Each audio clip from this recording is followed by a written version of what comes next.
중국 단체 관광객을 태운 크루즈선이 아주 오랜만에 제주로 들어왔습니다. 사드 사태로 끊기고 6년 5개월 만입니다. 제주 관광업계는 일단 반기는 분위기인데 정혜성 기자가 둘러봤습니다. 중국에서 출발한 크루즈선이 들어옵니다. 입국 절차를 마친 중국 관광객 661명이 나옵니다.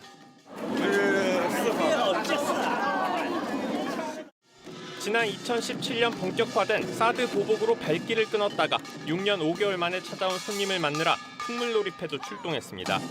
특별히 정말로 꼭 가보고 싶은 곳이 있습니다. 我想看乐天和新罗现在是什么样。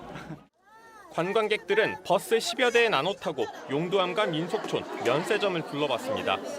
하루 전 제주 관광업계는 분주했습니다. 비어있던 진열장에 물건을 채워 넣습니다. 20% 수준으로 이제 매출이 폭락도 했고요. 지금 이렇게 다시 라이징할 수 있는 이제 그런 분위기가 또 하지만 아직 체감을 못하겠다는 곳이 더 많았습니다. 주로 중소업체들이 그렇습니다. 들어와도 옛날 같지는 않을 겁니다. 크루즈가 와도 우리는 아직 계획이 없습니다. 아직 예약이 안 잡힌 전세버스들이 차고지에 서 있습니다. 이 차들이 모두 나갔을 때도 있었겠네요. 중국 예, 많죠. 관광객들이 네. 한참 왔을 때는. 예, 맞습니다. 기대는 생겼습니다.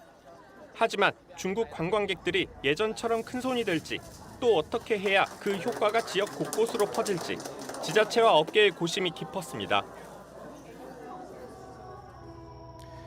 오늘 들어온 크루즈선에는 1,000명 넘게 타기로 했습니다. 그런데 어제 오후부터 취소가 많다는 얘기가 들렸고 실제로 30% 넘게 취소해서 660명만 왔습니다.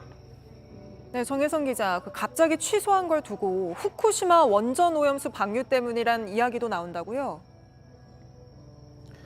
네, 중국 해운업체 부사장에게 물어봤습니다. 일단 공식적인 답변은 새 학기가 시작해서 취소가 나왔다고 했습니다.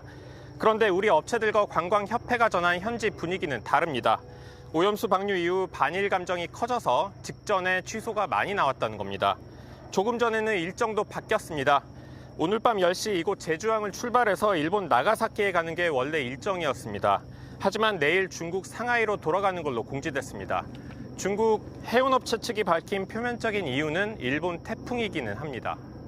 네, 그런 분위기가 우리한테 좋을지 나쁠지 어떤 영향이 있을지도 궁금한데요. 어떻습니까? 네, 중국에서 출발하는 크루즈항의 대부분 목적지는 일본입니다. 제주는 중간에 잠깐 머무르는 곳입니다. 크루즈 여행 전체가 주춤하면 당장 우리에게 좋을 것은 없습니다.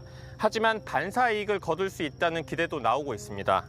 일본이 아니라 제주 등 한국을 목적지로 와서 더 오래 머무를 수 있다는 겁니다. 이런 분위기를 고려해서 정부가 필요한 대책을 마련해야 합니다. 네, 알겠습니다. 여기까지 듣죠. 정혜성 기자였습니다. 안녕하세요. 뉴스룸 앵커 한민용입니다. 오늘도 JTBC 뉴스룸을 시청해주신 여러분 고맙습니다. 오늘 저녁에도 뉴스의 현장에서 찾아뵙겠습니다.